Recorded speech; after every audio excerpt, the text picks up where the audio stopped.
What's going on, everybody? ALGORIDGMO Mafia, how you all doing, guys? In today's video, UFC Vegas 83 will be taking place this Saturday, guys, aka this Sunday for us Australians. Song Yudong versus Chris Gutierrez in the main event, and guys, you already know who I am. I will be giving out my full main card predictions. I will quickly drop my prelim predictions down, you know what I mean? We don't really care too much about the prelims, but you already know me, bro. I am the best fight picker on the planet, you know, fucking...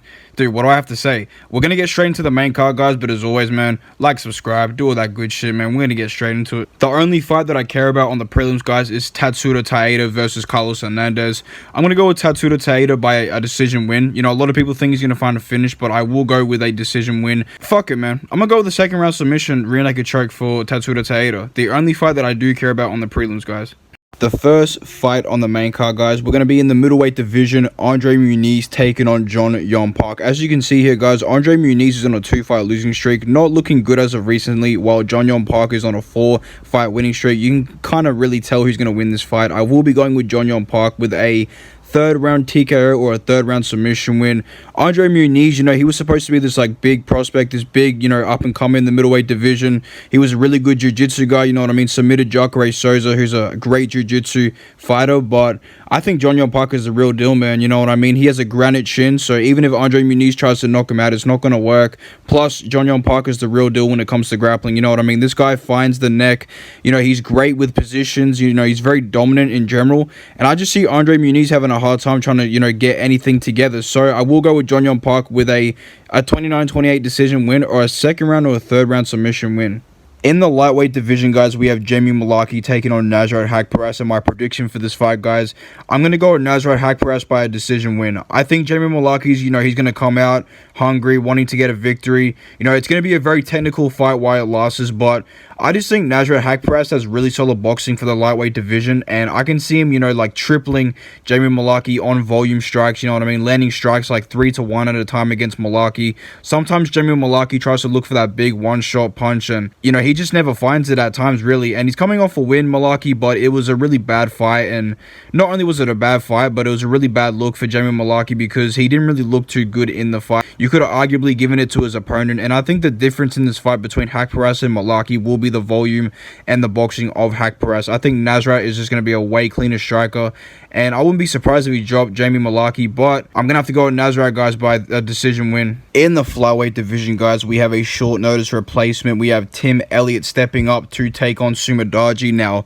this fight was originally supposed to be Sumadaji versus Alan Nascimento, but I think Nascimento had to pull out with illness or something like that. But my prediction for this fight, guys, I'm going to go with Tim Elliott. Now, Tim Elliott's coming off a loss to Muhammad Mokaev not too long ago, probably like a month ago at UFC 294. But, you know, he is a gritty veteran. He is a really smart, tricky veteran to deal with, you know what I mean? Just because he has a lot of losses in the UFC does not mean he is trash. You know, he's only lost to the best of competition in the flyweight division, and I'm, you know, like GSP would say, I'm not impressed by your performance. I'm not that impressed with Sumadaji, bro. You know, this guy is like known for being tall and, you know, 5'11" for the weight class, but that's about it. He has, you know, pretty good striking, but no ground game whatsoever. And I think in this fight, you know, Sumadaji might have some success on the feet, you know what I mean, landing good shot on Tim Elliott, but, you know, Tim Elliott is a super tough guy. But not only that, Tim Elliott has shown the ability to become a, you know, a great grappler, you know what I mean, really control the fight with his grappling and, you know, having dominant position on his past opponents. Pause.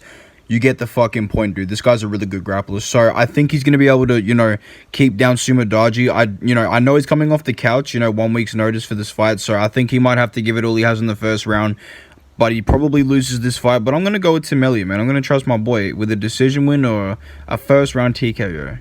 In the co-main event, guys, we have a banger in the light heavyweight division. Khalil, Veronica Hardy's ex-boyfriend, I believe, Khalil Roundtree versus Anthony, You're Attacking My Smith family. Guys, this should be a great fight while it lasts. Anthony Smith will be taking this fight on short notice, so this should be very interesting. You know, I've been actually thinking of picking Anthony Smith, you know, this whole time leading up to this fight, but I will be changing my prediction to Khalil Roundtree with the second round TKO. You know, Anthony Smith cannot check leg kicks for anything, all right? This guy has, you know, super bad leg kick defense. You know, he lets his legs get chewed up really badly in every single fight he's in. You know, he said multiple times on heaps of interviews that he has, you know, heaps of problems trying to check a leg kick, and Khalil Roundtree's skill set involves vicious leg kicks, all right? So I think that's going to play play a huge factor in this game.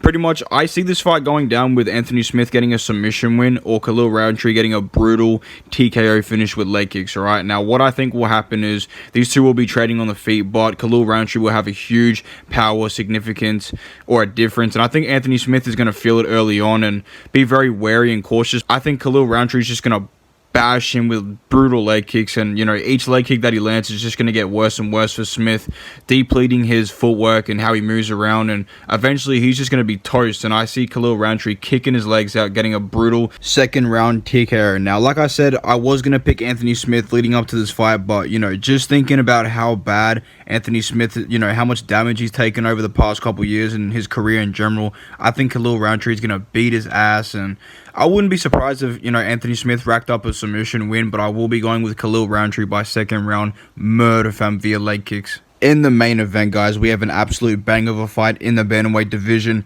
Song Yadong will be taking on Chris Gutierrez. Now, guys, this is probably one of the easiest picks of the year. I will be going with Song Yadong, but a lot of people think that, you know, Song Yadong's going to get a finish here against Chris Gutierrez. I think he's going to have a very dominant decision win. You know, I low-key don't see Chris Gutierrez getting finished, but I can see Song Yadong absolutely beating the shit out of Chris Gutierrez, and there's a couple reasons why. You know, Chris Gutierrez, he's not even a ranked fighter, I believe. You know, if he is, he's probably like 14, 15. I just don't think Chris Gutierrez is anywhere near on Song Yadong's level, you know what I mean? I can see Song Yadong being a future champion in the bantamweight division, and I think, you know, Song Yadong has so much time on his hands. Chris Gutierrez is a 32-year-old guy, which is, you know, kind of old for bantamweight, let's be real. And not only that, but Chris Gutierrez really struggles against, you know, fighters who pressure him to the bit, you know what I mean? If you can really walk down Chris Gutierrez and, you know, not give a crap about his power, you know, you show no respect to him, he will crumble under your pressure. We saw this against Pedro Munoz when he got fraud checked.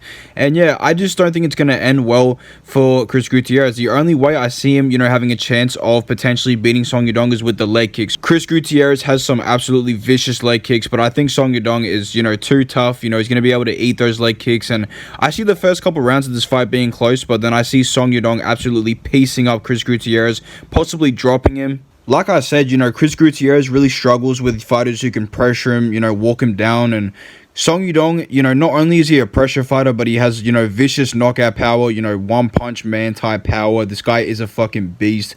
And I just think, you know, this is a really bad fight for Chris Gutierrez. He's going to get walked down. And another thing about Chris Gutierrez is he kind of fights like he doesn't want to get brain damage, right? Which is smart. You know, that's a smart thing to do. But every time Chris Gutierrez gets hit, he looks very hesitant. He looks like he doesn't want to get hit. And that's a bad thing, you know, especially against Song Yadong. Song Yadong is going to walk him down, piece him up with huge power shots, and eventually either finish him in the later rounds or get a very dominant decision win. So I'm going to go with Song Yadong by, you know, a 50-45 or a 4th round TKO finish. These are my predictions for UFC Vegas 83, guys. As always, let me know down in the comments below who you will be picking. I'd love to hear it, guys. Make sure you smash a like on this video. Make sure you comment, subscribe, and I'll see you guys in the next one.